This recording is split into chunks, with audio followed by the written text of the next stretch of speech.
¿qué pasará si se acaba el petróleo? Esa pregunta no nos hacemos los venezolanos, porque los venezolanos gobernamos con la divina providencia. Así que eso verá. Pero lo hace una revista española excelente que se llama Quo, o Quo, divertidísima, lo que significa que está bien hecha, porque divertir es bueno cuando está bien hecho como todo. Y dice algo que deberían leer los que creen que el petróleo se acaba y se acaba el mundo. Y dice que absolutamente es imposible que el petróleo, primero que se acabe, porque hay mucho más en todas partes de lo que se cree. Dos, que se puede usar de muchas otras maneras, aunque cada día hoy día hay carros o automóviles, como quiera, o coches, como quiera usted decir, que ya usan o motores eléctricos, o motores que funcionan de otra manera, y así será con los aviones.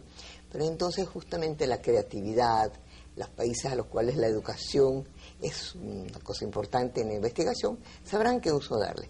En Venezuela se acaba el petróleo y se acaba el mundo, pero entonces llega la divina providencia. No sé hasta cuándo tendremos la divina providencia y que entonces todo el mundo diga, ¡ah! El petróleo está bajando, qué desgracia. Y entonces inmediatamente, yo creo que eso sería muy bueno el día que eso no sea un tema de conversación, sino de trabajo. Y vamos a hablar de trabajo con una trabajadora insigne, que debería ser una invitada más frecuente, que es Beatriz de Majo, para recordarles un poco.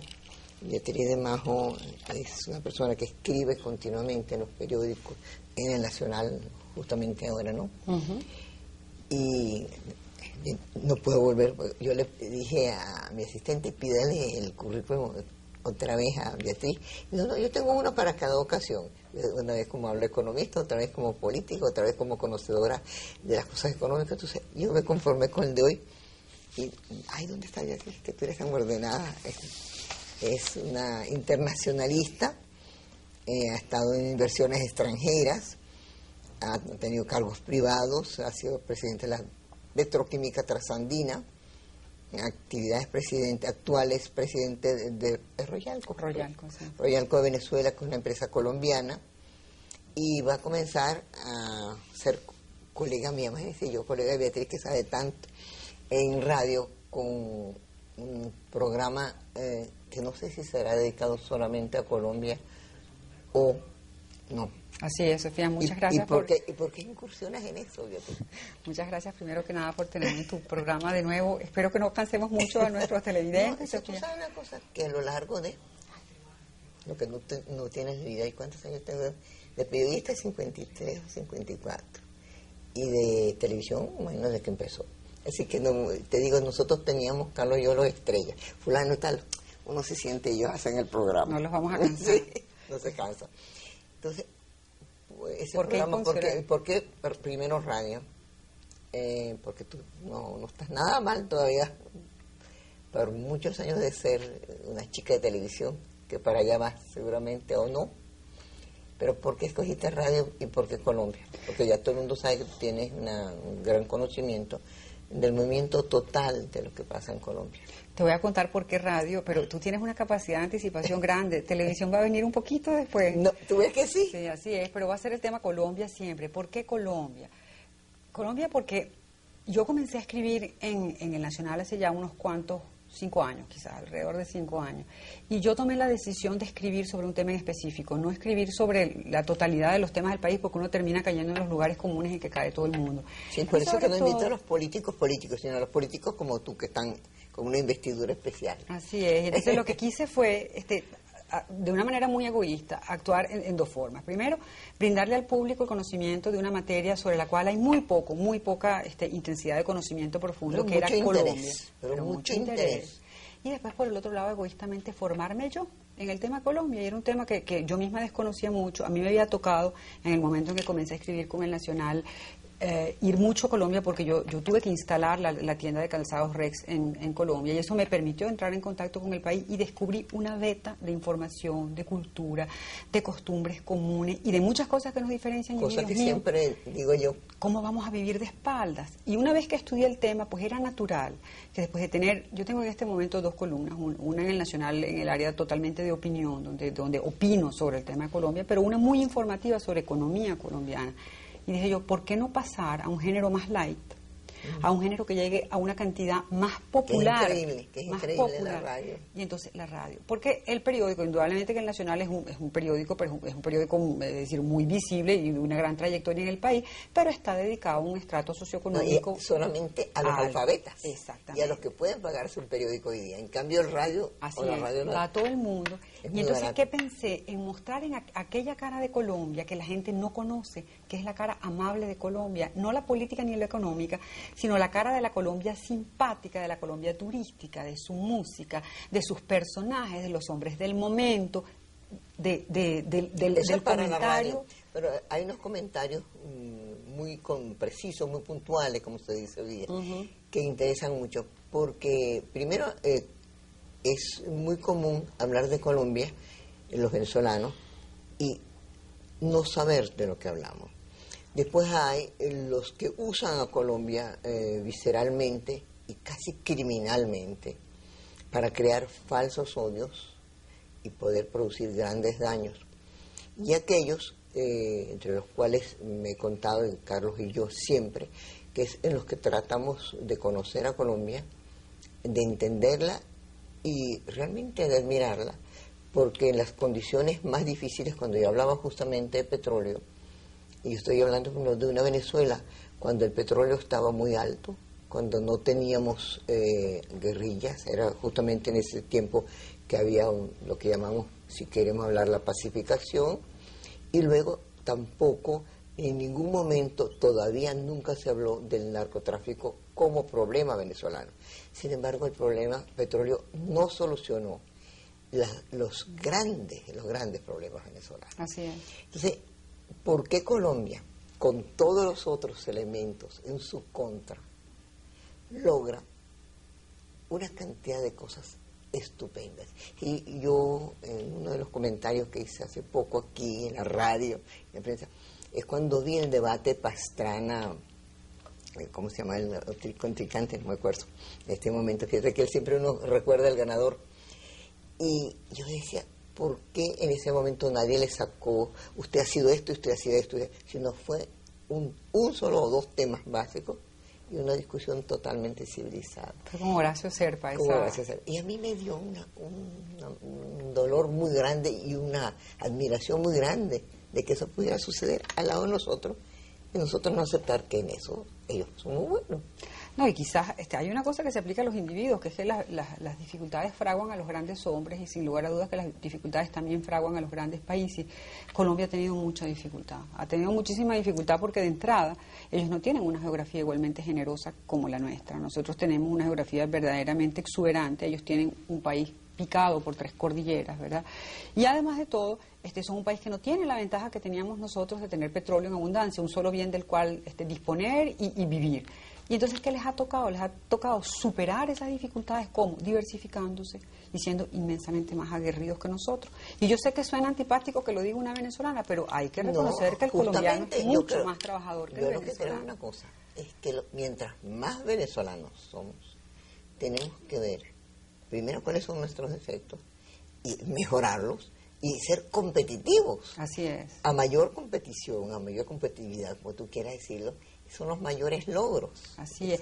Sofía, lo interesante quizás es que no hay que descalificar a los que están al lado solo porque están al lado. Ya tú sabes que eso es ancestral en muchos países limítrofes. Tú conoces la historia pues de Francia y de Bélgica, que todos los chistes feos que se hacen en Francia se hacen de los belgas y viceversa. No, pero eso es por cariño. Pero hay una frontera que sí no es así, que es la alemana, que no es una frontera, pero... Eso es verdad. Pero ahí los chistes no son tan cariñosos. Todos los países que son limítrofes tienen grandísimas dificultades. Si no, vamos a ver pues otros países dentro del cono sur que tienen terribles dificultades entre ellos. Pero eso no es consuelo, sino yo creo que el problema es justamente cómo tratarlo. Tú que vas constantemente a Colombia y uno trata pues de leer todo, salió recientemente un artículo muy interesante sobre Colombia y los 100 primeros días de un gobernante. Y eso siempre uno le pregunta, ¿cómo van a ser los 100 primeros días de cualquier gobernante? Y en Venezuela no nos preguntamos sino quién va a ser elegido, como si nosotros no fuéramos los electores. Y entonces decía que había demasiado énfasis sobre el problema pacificación, dejando básicamente que pacificación es un resultado de una economía sana. Yo recuerdo mucho al gran Aristides Calvani, cuando él sin duda trabajó tanto por la paz en Centroamérica. Decía, no habrá paz en América mientras no pase esa pacificación, sobre todo por esos países de la América Central.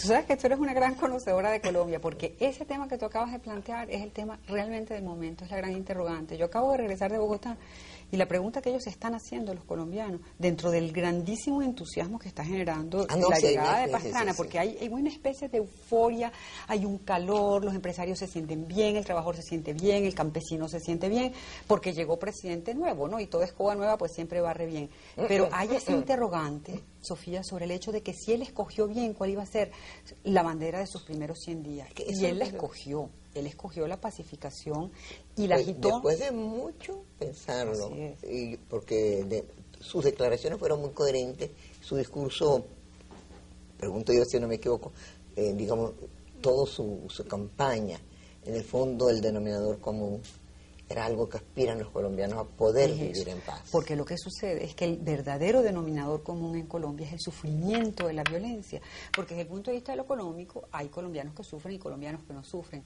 pero donde sí sufren todos es a nivel de la violencia. Entonces, ¿qué hizo Pastrana? Además de todo, que era un elemento aglutinador con respecto al mundo entero, fue blandir la bandera de la violencia frente al mundo entero y comprometerse frente al mundo entero en la bandera de la violencia, pero sin percatarse de que el tema económico es el tema que sienta las bases para poder negociar con la guerrilla y para poder tener un país mejor equilibrado en lo social. Que yo le iba a pedir un lápiz, pues no lo tengo para decir que vamos a comerciales y que paremos el punto social para seguir, para hablarles de que uno puede tener una cantidad de mensajes hoy día y la comunicación y el teléfono acorta las distancias, acerca a la gente. Y Movilnet, por ejemplo, le deja a usted mensajes, y ojalá siempre sean mensajes de paz, que sirvan para comunicar cosas buenas como los que tratamos de hacer televisión, y que creo que el Canal 51 se ha propuesto de darle una cara diferente a el menudeo político en el cual, por lo menos yo no deseo entrar. Tú hablabas de lo social. Termina que yo te... Sí, yo te decía que Pastrana blandió la bandera del problema de la violencia para ocuparse después del problema de lo económico, y ahí es donde se están planteando las grandes interrogantes. ¿Es realmente esto lo acertado? Colombia es un país que requiere de un inmenso ajuste en lo económico, igual que lo vamos a necesitar nosotros con el entrante gobierno, pero simplemente porque Colombia, a pesar de haber sido un país muy aguerrido en lo económico, un país que ha mostrado los índices de estabilidad y de crecimiento mayores del continente, 40 años seguidos de crecimiento económico, sin embargo, es uno de los países dentro del continente que también tiene que manejar unas diferencias sociales que son flagrantes. Que no tenemos aquí. Y que son tierra de cultivo para la violencia y para el narcotráfico, que por supuesto que los tenemos aquí, pero en cierta forma, Sofía, nosotros hemos logrado redistribuir la riqueza petrolera mejor de lo que ellos han logrado redistribuir algunas riquezas. Sí. Yo sí lo creo. Los índices de pobreza en Colombia son superiores a los nuestros. Bueno, yo no sé cómo creer en los índices colombianos.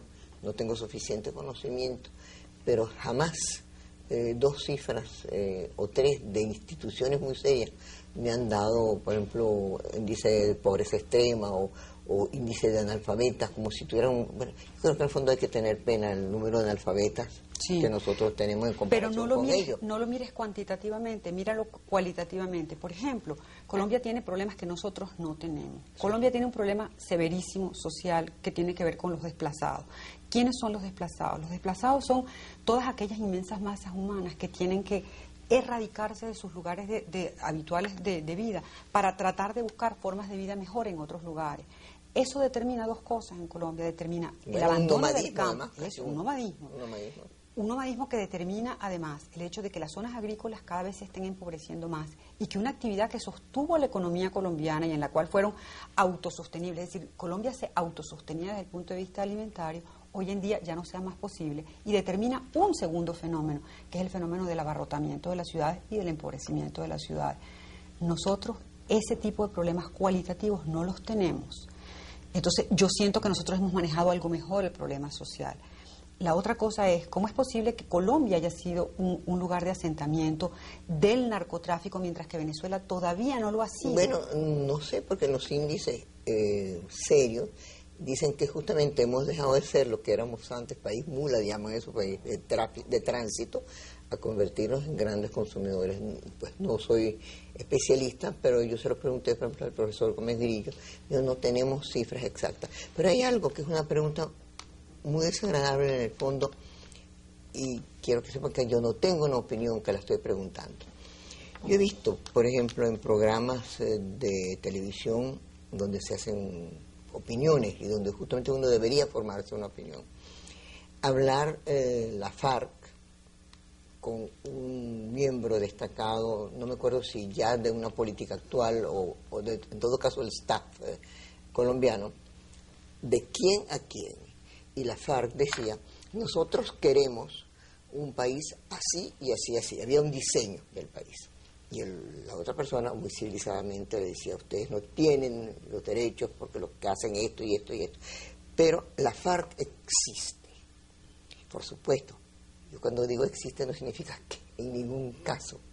Pero han logrado una cosa horrenda, pero una oposición sólida, que se sienta a decir lo que quiere. Y me dicen, ¿qué puede pasar en Venezuela? Y yo, en Venezuela, si hay cosas de esas, nunca será algo pensado, ordenado, ojalá que no exista nunca nada de eso. Pero entonces serán saqueos horribles, que los primeros serían los portugueses porque les quitan el pan, que son unos grandes trabajadores. En segundo lugar serán las casas de abasto, y así. Es decir, inclusive el horror, que a mí me parece pues que todo aquel que mata, asesina, secuestra, que es de una cobardía extraordinaria el secuestro, se han organizado. Es decir, que lo que pasa en lo bueno también ha sucedido en lo malo. Aquí no ha habido una organización, que es lo que nos ha permitido a nosotros, no nos ha permitido justamente depender de otra cosa que no sea del petróleo. Y no ha habido tampoco nadie que tú digas, que alguien sinceramente diga, yo hemos formado un grupo de oposición serio que tenemos una propuesta para el país que queremos. En el plano de lo social. Bueno, y eso es lo que ha sucedido también en Colombia. Mira, si tú miras el tema guerrillero en Colombia, el tema de la FARC y del Ejército de Liberación Nacional, su origen fue un origen verdaderamente ideológico y pues correspondió a las épocas en las cuales en América Latina crecieron todos esos movimientos de lucha contra la pobreza. Entonces quizás tuvo un asidero de carácter social. Hoy en día, no, por eso te digo, yo creo que ellos no tienen derecho de decir nosotros qué país queremos, porque han demostrado qué clase, pero son una cosa organizada. Sí yo lo lo son. Que temo la desorganización en todos los sentidos, en lo malo y en lo bueno. Hay 100 opiniones diferentes. Tú sabes lo que hay que buena, sí, tú sabes a lo que hay que temer. Si yo interpreto bien lo que tú estás queriendo decir, la guerrilla es tan organizada. No habla en español, ¿quieres que hable quechua? No, nada de eso, todo lo contrario. Yo lo que estoy es tratando de entender lo que tú me estás queriendo decir. Tú tienes razón. Los colombianos tienen una capacidad de organización tan buena que ella se inserta en todos los sectores, en lo económico y en el tema guerrillero igualmente. Solamente que la guerrilla ha derivado en otra cosa. La guerrilla ha derivado hoy en día en un problema de vinculación con el narcotráfico, que es lo que se está comiendo al país. Y ahí sí hay índices de eficiencia. Ahí sí hay índices de eficiencia importantes. Mira, Sofía, a mí me ha tocado estudiar muy seriamente. Yo creo que estás trabajando mucho el problema droga. Sí, yo formo parte de la Junta Directiva de Alianza para una Venezuela sin drogas. Y a mí me tocó el año pasado hacer una investigación muy profunda del nivel de narcotización de Venezuela. Muy interesante, es muy interesante, pero quizás para terminar con el tema Colombia, cuando tú examinas la industria de la droga en Colombia, tú te das cuenta de que los índices de eficiencia que hay a escala de esa industria son los más elevados índices de eficiencia de cualquier industria en Colombia. Esa es una industria completamente estructurada, desde el cultivo de la tierra, el procesamiento de la hoja de coca, la transformación química, la comercialización, el traslado fuera del país y la comercialización entonces, como dices tú, dejemos a Colombia en esa perfección, y quisiera que no hubiera esa perfección en Venezuela, sino cada vez menos perfecto. ¿Cómo se hace para que tú no digas constantemente que los muchachos jóvenes, y eso lo veo yo en la calle, es decir, yo vivo por ahí por la Florida, pues, un barrio que no es muy elegante ya, ¿no? Estamos de menos, y entonces muchachitos no es la droga terrible, pero se empieza por donde él pudo económicamente, que son los huelepega, hasta entonces en las puertas de los liceos se vende una droga alterada, pero ya está. El problema Eso, de Venezuela, eso es lo que tú has estudiado, supongo yo. El problema de Venezuela es complejo y parte del hecho de que del otro lado de la frontera se fabrica el 80% de la cocaína que se fabrica en el mundo.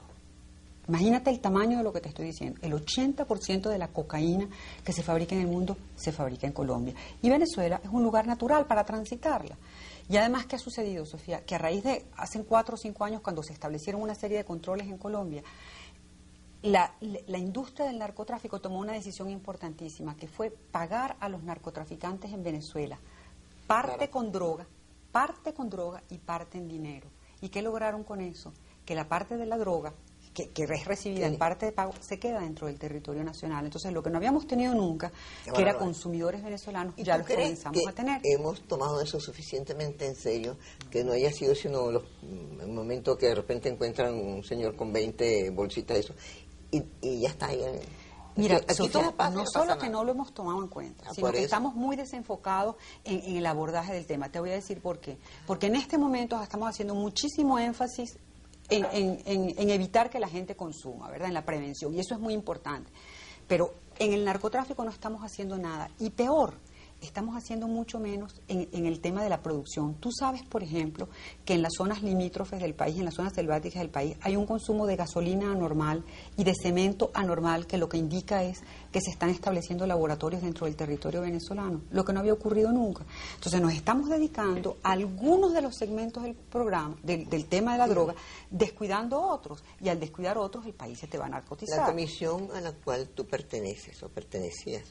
Pertenezco, estoy ahorita en su junta directiva. ¿Los han escuchado alguna vez? Porque, por ejemplo, Arturo Uslar hizo excelente, junto con gente maravillosa, junto con él, un proyecto de educación que no era nada, pero era un proyecto. Y ese se engavetó. Después se nombraron otras comisiones de educación y se vuelven a engavetar.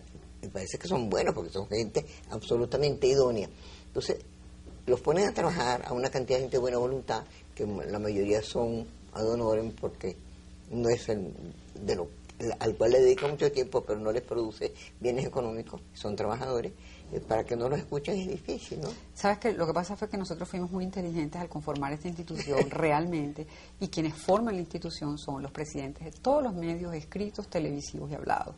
Entonces, ¿qué sucede? Que hemos logrado recabar de parte de ellos espacios que hoy en día se miden en términos de dólares. Hemos tenido espacios dentro de la televisión por 54 millones de dólares, lo cual significa que hemos podido desarrollar una campaña de prevención que tiene el más alto índice de recall en el país. Pero con resultados. Con resultados medidos. Entonces, voy a hablar algo que tiene resultados. En estos días se inauguró en el Museo de Arte Contemporáneo, en un momento dado en el cual ninguna de las instituciones culturales han cobrado desde abril 4 exposiciones al mismo tiempo, sin bajar el nivel, porque tienen al maestro digamos, de la modernidad en España, que es Gerardo Rueda, a una persona que hace absolutamente innovaciones, investigaciones en la plástica, como Asdrúbal Colmenares, una trabajadora insigne del arte en su búsqueda, Teresa Casanova, y un joven, bastante joven, para estar en un museo, que es Onofre Frías, con catálogos a tiempo, con afiches a tiempo, con un público increíble, con catálogos a ciego. Y yo creía que esa era la respuesta, que una institución que debe estar frente al país, pues es la única respuesta que puede dar el trabajo, la cultura del trabajo. Eso es lo que yo quería decirles para que la visiten, pero quiero decir que igualmente la Galería de Arte Nacional, el Museo de Bellas Artes, Mabao, los teatros y todo, están dando respuestas maravillosas. Les hablo de estas exposiciones porque siempre digo, no creo que deben ser gratuitas, pero son gratuitas. Pueden verlas, tenemos guías para los ciegos, para las personas de tercera, cuarta, séptima edad, porque aquí en Venezuela es lo corriente. Y vengan allá y estarán bien recibidos. No has venido y decir, no marcaste tarjeta. Pero ¿sabes qué? Yo quería complementar lo que tú estás diciendo. Hoy al mediodía yo hablaba en el Nacional con una joven directora también de un museo que me contaba. de que están trabajando en este momento con el dinero que tenían que haber recibido del mes de abril. Bueno, y la verdad es que la situación... Pero todo, está Marianela Ramos, está Adriano Medina. Esa es la que te digo que, sí, yo que sé me por eso, eso hoy. A mí no me cuesta ningún trabajo, yo no tengo el complejo porque ella tiene una independencia de cómo se debe dirigir un museo, para qué sirven, que es la de ella. Un talento propio extraordinario, talento es así. Genética. Genético, qué bueno. Genético. Hijo de gato caza ratón, dicen, ¿no? Ahora, sin duda alguna, vamos a hablar un poco, siempre digo un poco porque los programas de televisión son cortos, pero si una cuña se dice un mensaje, tú puedes decir algo en 20 segundos, ¿cómo no se va a poder responder? Porque Beatriz de Majo le rinde el tiempo. Y hay gente que dice, ay, yo no puedo hacer eso porque no tengo tiempo. Es una pregunta que es personal pero educativa. Yo creo que las mujeres que nos ha tocado trabajar desde muy temprana edad hacemos un mejor uso, un uso eficiente en general de todos los recursos, ¿no?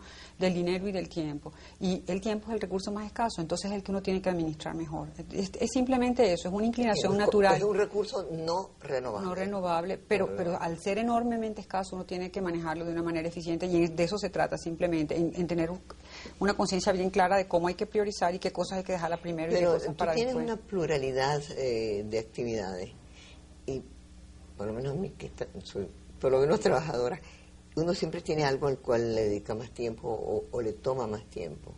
En el caso mío hay el denominador común que soy reportera, entonces más o menos le doy...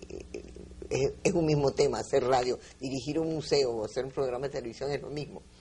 Pero tú estás en drogas y estás en el problema Colombia, vas a hacer un programa de radio que para ti es relativamente, no sé si es primera vez que te vas a hacer fijo. Es la primera vez, sí, es la primera vez. ¿Y eso va a ser solo para colombianos? Originalmente nos imaginamos que el público va a ser exclusivamente colombiano porque ese es el público, porque en realidad un programa sobre Colombia tenderá a ser escuchado en primera instancia por el colombiano, pero ¿qué es lo que vamos a hacer? Vamos a utilizar el elemento amable de la colombianidad, que es su música y sus telenovelas, ¿verdad? Esas dos cosas, farándula y música, para captar el ojo y el oído del venezolano. Pero yo supongo que tú no eres primadona de televisión, ¿no? No eres una movie star, no lo soy, pero te voy a comentar, tengo trabajando conmigo a una joven periodista colombiana recién llegada aquí, que proviene de la televisión de Cali, que va a dedicarse a Ana Cecilia Peña y que se va a dedicar en forma a todo lo que son la parte light del programa, que es música y farándula. Sí, pero tú vas a estar, cuando estés en televisión vas a estar ahí, ¿no? Voy a estar en el programa en dos de sus segmentos, en el segmento de actualidad. De economía también. En actualidad, que va a incluir a lo económico, y en el segmento de entrevista, porque vamos a tener una entrevista de un personaje. Básicamente yo creo que crear, o por lo menos borrar o tratar, porque eso no es posible, porque son cosas atávicas, ese sentimiento de que tenemos que estar de espaldas cuando tenemos que estar de frente. O sea, al fin y al cabo no queda más remedio, porque aunque yo no creo mucho en eso de Iberoamérica, porque somos muy diferentes, pero los otros nos han puesto así. Hablan del arte iberoamericano, de la literatura iberoamericana, estamos muy de moda además. Pero sabes que no creo que va a ser difícil, porque hay una cosa bien interesante que yo he observado, Sofía. El colombiano tiene una forma amable de comunicarse. El uso de su lenguaje es un uso cordial, el nuestro es mucho más áspero. Es decir, cuando nosotros decimos, en eso sí, a veces digo, caramba, son mucho más educados, de buen modo, pero el venezolano es más igualitario, más... Pero te voy a dar un detalle, por ejemplo. Cuando nosotros agradecemos y tú le dices a una persona gracias, el venezolano contesta de nada. Cuando tú le dices al venezolano gracias, él contesta con mucho gusto. Son dos cosas totalmente distintas. Cuando nosotros decimos adiós, decimos chao. Cuando él dice adiós, dice que esté bien. Entonces es otro abordaje de la relación humana que probablemente no es consciente, pero es un uso del lenguaje tan amable que se te hace muy, muy fácil proyectar una bonita imagen. Yo creo que los dos países tenemos que aprender mucho uno del otro, y para eso servirá básicamente tu programa, y es bien importante. Vas a tener invitados. Vamos a tener invitados todas las semanas. Vamos a tener el invitado del momento, porque hay una actualidad colombiana durante la semana, y vamos a tratar de pescar a través de los sistemas telefónicos. Mira, y por supuesto, después ese programa será retransmitido en Colombia, ¿no? No estoy tan segura, porque es un programa que va a ser un programa muy colombiano hecho para Venezuela. No sé si va a tener interés en Colombia. Lo que eso sí nos va a permitir, Sofía, es hacer un programa para televisión dirigido a Colombia también. Es decir, un programa donde... Fíjate una cosa, que la radio en Colombia es una potencia. Radio Caracol es una cosa que esto pues es una maravilla, ¿no? Pero yo temo un poco que un programa de corte colombiano en Colombia sea como llevar un poco chivos para coro, ¿no? Es algo que ellos no van a tener allá, ¿no? No, yo no creo eso. Yo creo que más de lo mismo es malo. Es decir, es una verdad de perogrullo cuando es malo, pero cuando es bueno, más de lo mismo. Si tuviéramos más democracia, más conciencia del trabajo, si fuera más y más, no me digas que el rendimiento eso es verdad. no fuera mejor. Así es. ¿Sabes qué vamos a hacer? Vamos a hacer trampa en algunas cosas. ¿Sabes lo que vamos a tener un momento en el programa que se va a llamar el punto de encuentro, en el cual el colombiano que se haya venido para Venezuela y que se le perdió su marido o su tío o su primo va a poder decir, eso ha pasado mucho, va a poder decir, yo quisiera saber dónde está mi tío, que yo pensaba que estaba en Apure y ya no sé dónde está, y que ese tío pueda responder desde cualquier lugar del planeta. Esos son programas absolutamente que uno cree que son unos culebrones y son maravillosos porque los que son de verdad, los que no son fabricados, entonces traen a la niñita que se encontró con su mamá y la hacen llorar casi con bombas lacrimógenas como si fueran policías, pero si es verdad. Y además en televisión es más difícil todavía mentir que en eso radio. Es verdad. Sí. Eso es verdad, porque hay el lenguaje corporal que ayuda o que no ayuda. Lo gestual que ayuda o que no ayuda. Y mira, y tú te dejaste de Irene, porque estabas en esa lista. Estaba en esa lista. Yo no sé si es verdad o no, pero yo vi, alguien me dijo, la Beatriz, esa inteligentísima, está con Irene. Yo he estado... Política no me digas por qué sí o por qué no, pero es verdad o no es verdad. He estado colaborando con ella en el área específicamente de sus discursos y de aportes conceptuales a su programa de gobierno. Yo estuve también en las listas de senador, en este momento ya no estoy, yo tenía razones de salud para no continuar con eso y renuncié a la senaduría. Ay, cómo se te ve la mentira. Mira, Beatriz, eso de mira es un defecto tan horrible en televisión y en radio que no lo hagamos más. Eso es trampa, entonces, ¿no? Un tema que yo sé que va a ser por mucho tiempo mítico y vi en la prensa que están tratando en los países serios de desmistificar, por ejemplo, como el mito de Diana, que ha sido más que un mito, pero lo fue. Y entonces empezando desde la iglesia, anglicanas, etcétera, han tratado de cada uno desmistificarlo para ponerlo en su lugar, y yo creo que ocupó un lugar importante de toda la prensa y de todas vísceras de mucha gente. Es el tema que interesa a todas las mujeres y a todos los hombres, y seguirán las encuestas porque el tema es eterno, desde el teatro clásico francés, que son los cuernos entre marido y mujer, entre amantes y lo que sea. Hillary y Clinton, entonces tú ves las mujeres, unas, Hillary, otras no, Hillary es un horror, no, Hillary es peor que no sé qué, Hillary es una maravilla, otros, pero Bill tenía razón, mire cómo se confesó, mire cómo tenía la cara demacrada. Todas esas cosas se oyen. ¿Qué dice Beatriz Gemma? Tú sabes una cosa. Si te lo pregunté en radio, ¿qué dices? Supongo que no me vas a contestar, que por motivos de salud no me lo puedes contestar. No, Sofía, claro que no, esa trampa no se hace.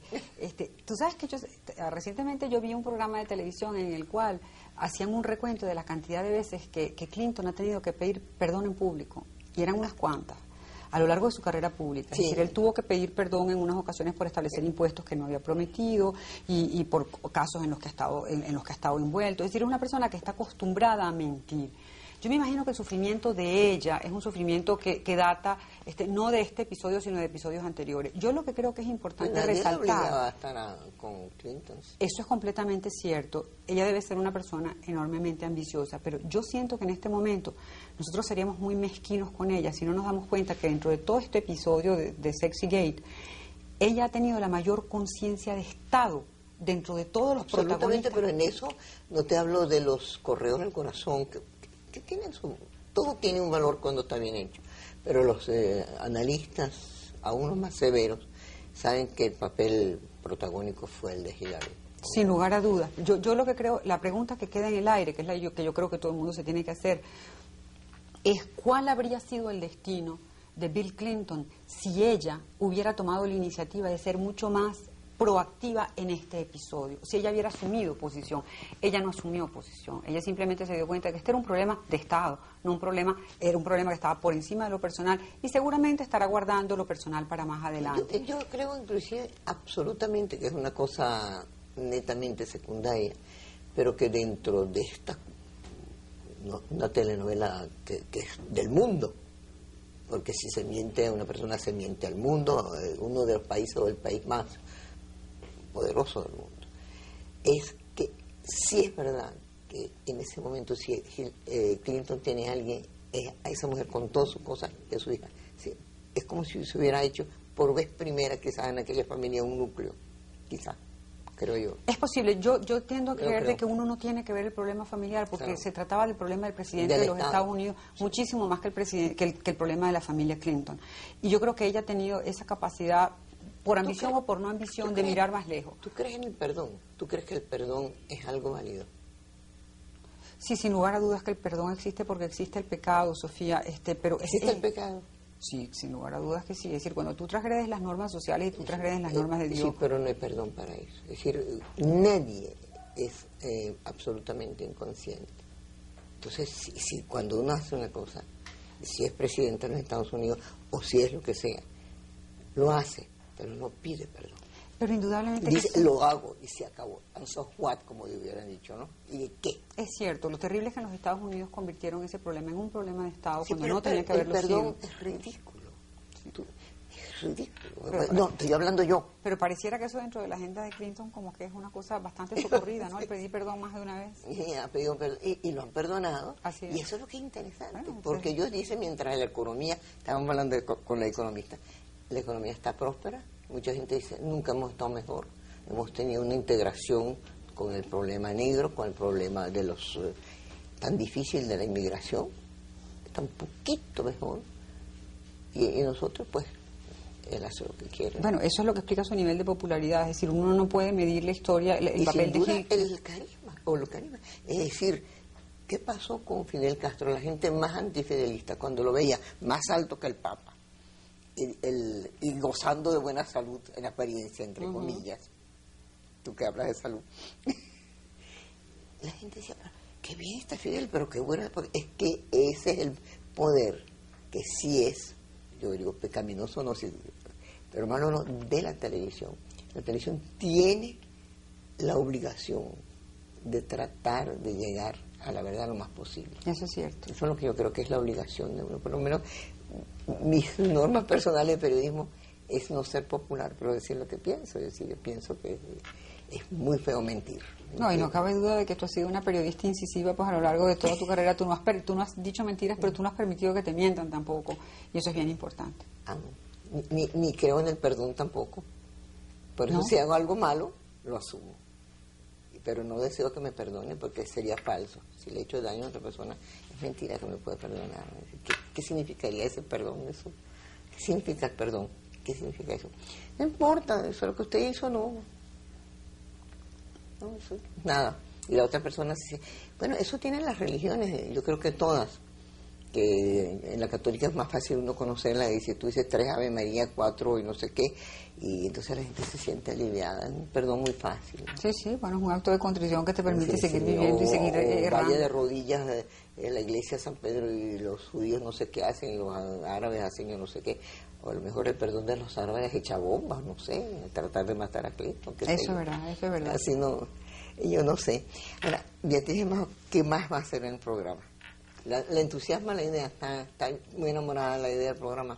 Estoy de verdad muy entusiasmada porque se desvía mucho de lo que he hecho siempre. A mí me ha tocado escribir y escribir en un tono muy intelectual, muy didáctico, muy aleccionador. Y en mi vida profesional, yo tengo muchos años ya trabajando en el tema petroquímico, que es un tema árido, difícil. Es decir, las cadenas petroquímicas y lo que tiene que ver con PVC y polipropileno son temas complicados, complejos. Y eso ha sido mi día a día. O sea, a mí me ha tocado manejar una empresa que ha pasado 3.500 camiones por la frontera y eso es un trabajo difícil. Entonces, esto es fresco, es muy agradable. Además, estoy trabajando con gente joven. Sofía, y tú lo sabes mejor que nadie, que no hay nada que lo renueve a uno más que trabajar con gente que tiene una visión de largo plazo que uno, pues por fuerza del horizonte temporal que tiene, deja de tener esa visión de larguísimo plazo. Entonces, todo eso me tiene enormemente entusiasmada. Y después, la respuesta que he encontrado, porque el colombiano está ávido de que se le quiera en Venezuela. Y yo siento que hay que hacer algo. Pero todo el mundo está ávido de cariño. Yo por lo menos tengo avidez de cariño de los relojes. La gente me dice, ¿por qué cargas tantos relojes? No, yo cargo en el fondo uno solo, o uso, porque no hay que recargarlo. porque es la exactitud, es un omega, y es constelación, es constellation, de manera que me ayuda mucho en la puntualidad eso de los 2 relojes y de los 3, pero yo los escondo, pero el omega me dice la hora y me gusta ser puntual. ¿Por qué la gente no es puntual en Venezuela y se le perdona? No importa, llegaste 10 minutos tarde, pero eso no importa. Eso forma parte todo de ese facilismo tropical que nosotros tenemos y que es de carácter genético, Sofía. Nosotros somos gente de vida alegre, de vida irresponsable, en la cual hay un condicionamiento natural del trópico. Es decir, cuando tú sabes que tú eres capaz de pararte de una hamaca y coger un cambur y con eso vives, pues, donde nunca necesitas cambur. No necesitas. Yo no conozco sino el Guaycaipuro, es carísimo. No, no te creas, hay todavía quien puede vivir de eso, ir a sacar sus zanahorias en el conuco de al lado. Hay que sembrarla y eso toma mucho trabajo. Y hay que tener un conocimiento de la siembra. Eso es cierto, pero Sofía, este país ha sido en lo geográfico enormemente dadivoso. Es decir, un lugar donde tú no tienes que tener... Pero sí hemos gobernado con la divina providencia, casi para hacer el programa. Como tú te explicas que en Venezuela nadie compre paraguas, la gente no tiene paraguas. Aquí es magnífico. Y la gente corre con un periódico el periódico, el pobre. Somos inmediatistas, somos alegres, pero eso es lo que nos hace un país sabroso, en el fondo, ¿o no? Sí, y en cuanto a querer, yo creo que ese es el sentimiento más natural. La gente, cuando se siente rechazada, es horrible. La gente quiere que la quieran, pero creo que como todo, el amor se gana y es un trabajo, ¿no crees tú? ¿Sabes que nos va a tocar igual a los venezolanos con respecto a Colombia? Ya se están produciendo inversiones venezolanas en Colombia que están generando un poquito de escozor. Es decir, hay un caso muy flagrante y muy patético que es el de la electricidad de Caracas, que acaba de comprar las 8 electrificadoras de la costa colombiana y han producido urticaria dentro del mercado colombiano, por la razón simple de que las empresas que están comprando son empresas corruptas, pervertidas, llenas de miles de problemas, y pues viene una empresa venezolana de gran calado y de gran conocimiento del tema a adquirirlas y a ponerlas a funcionar y a hacer funcionar la energía de la costa. Y eso ha generado escozor y ha hecho que la prensa se exprese más de la electricidad de Caracas. O sea que nos va a tocar a nosotros también nuestra campañita de imagen del lado de Colombia y vamos a tener que construirlo y probablemente tengamos que ir a hacer en Colombia un programa de radio sobre Venezuela. Bueno, vamos a hacerlo. Así es. Muchas gracias, Beatriz, por haber venido. Como te dije, podría ser con lo que llaman los americanos la costa. Entonces yo me quedo callada y tú hablas.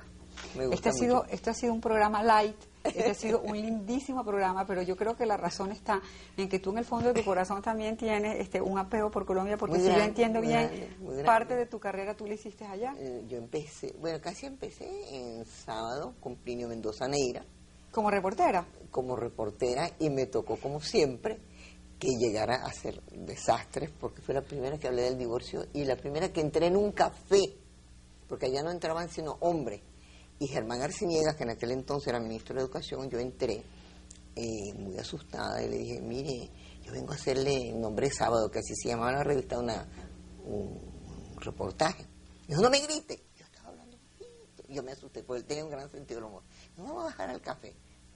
En Venezuela es normal, bajamos al café, no trabajábamos con grabador, sino... Y los periódicos, en vez de hablar de la entrevista, dijeron, una mujer en un café, eran servidos por mujeres, pero no entraban mujeres. Entonces desde ahí siempre me ha tocado hacer un poco... Tú vas a tener entonces que ser una de nuestras entrevistadas, porque si yo entiendo bien, tú has dejado un rastro de travesuras en Colombia. Sí, algunas cuantas, una defensa del divorcio. ¿Ah, sí? Sí. Ya nos contarás de eso entonces. Muchas gracias, Beatriz, por estar con nosotros. Dime, punto, ¿qué es tu programa para poderlo decir? Punto, esa cosa que dicen, óigame en el punto número... Se llama, ¿Cómo se llama? El programa se llama Desde Aquí, Colombia, 99.1, es Radio AM. Déjame anotarlo. Se llama Desde Aquí, Colombia. ¿99? 99.1. FM, ¿no? AM. AM.